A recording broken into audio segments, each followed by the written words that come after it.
So lads, this is not a great look for the Indiana Fever organization.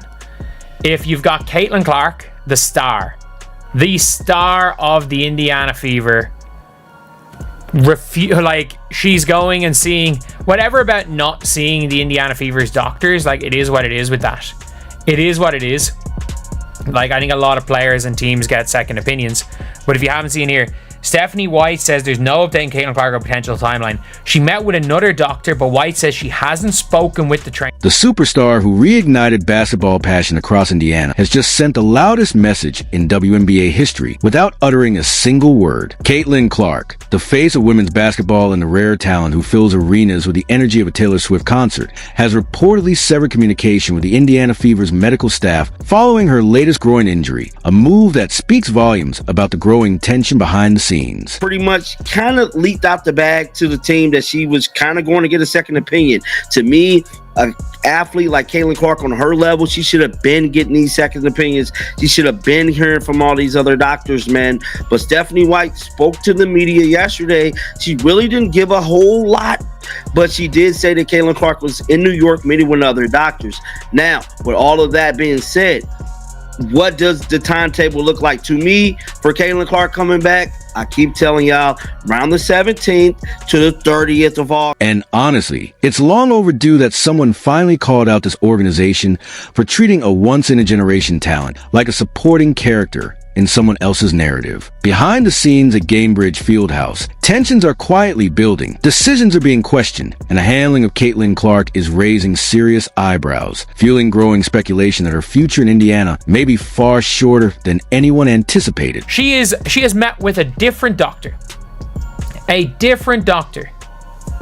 and she won't even give an update to the team.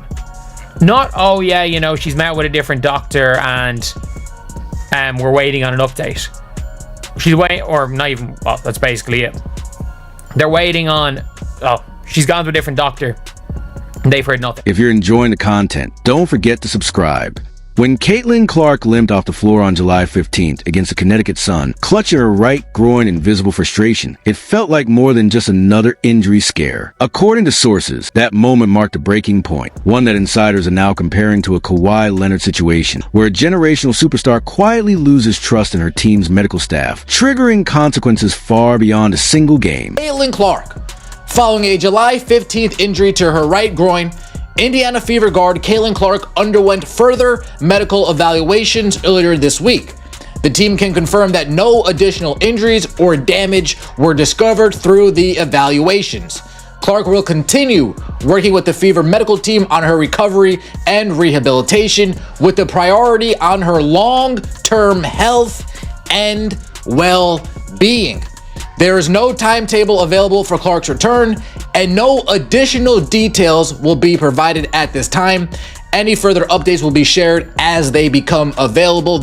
Clark has now endured 4 separate muscle injuries this season: a left groin strain, a left quadriceps injury, and now a right groin strain. And that list alone raises serious red flags. For a player who never missed a single game due to injury throughout her college career at Iowa or during her rookie WNBA season, this sudden wave of setbacks isn't just bad luck. It's a troubling pattern, one that strongly suggests medical mismanagement rather than coincidence. Noticed something specific that Holly Rowe had to say on the broadcast. Holly Rowe said that before the last return after a quad injury, she had no practice time, which, if that's actually true, like if she wasn't practicing, if she wasn't going full speed, then why was she returning to the court? And that's actually something that I pointed out. I believe it was Scott Agnes reported that Caitlin had gone full speed in practice, but there was only one practice that she had gone full speed, and then she returned. The breaking point came when Clark was rushed back from her previous groin injury, only to re-aggravate within just a few games of returning. According to sources close to the situation, that setback triggered a decisive shift in her trust, with Clark reportedly telling team officials, "I'm getting my own doctors. I'm not using our doctors." Since then, she has consulted outside physicians and is said to be withholding injury updates from the team's training staff, a stunning signal of how fractured the relationship has become. Clark's team has made it known we are going to be holding her out until she is fully recovered. We are not going to be rushing her back at all.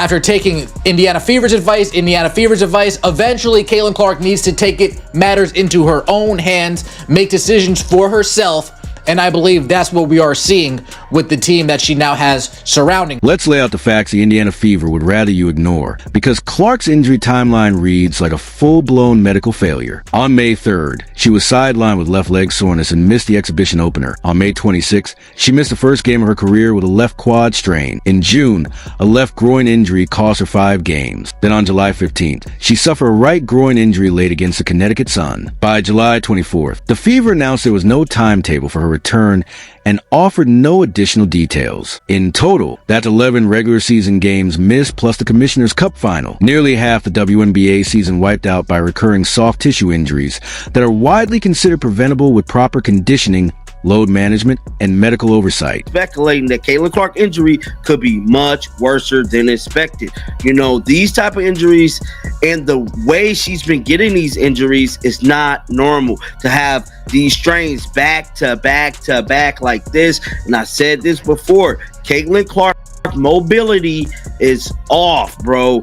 I believe she might have came back too fast from the first. We all know the first one went down around the 25th of May. Then she came back and got re-injured around the 4th of July to the 5th, somewhere up in there of July, and then that brings us until the situation becomes impossible to ignore. Clark reportedly sought second opinions in New York without sharing the findings with the Fever's medical staff, and even head coach Stephanie White admitted she hadn't spoken with trainers about what Clark's outside doctors concluded. When a franchise player starts handling medical decisions independently, it's no longer just about recovery. It's a sign that trust has completely collapsed. When Indiana hired White, fans believed they were getting a clear upgrade over Christy Sides, the 2023 WNBA Coach of the Year, a championship winner with the Fever as a player, someone who understood how winning actually works. Instead, they're watching a coach who appears determined to overhaul a system that was never broken in the first place. Good news about today is Caitlin Clark is no longer dealing with Stephanie White and these coaches and this Indiana Fever medical staff, trainers, doctors, none of that.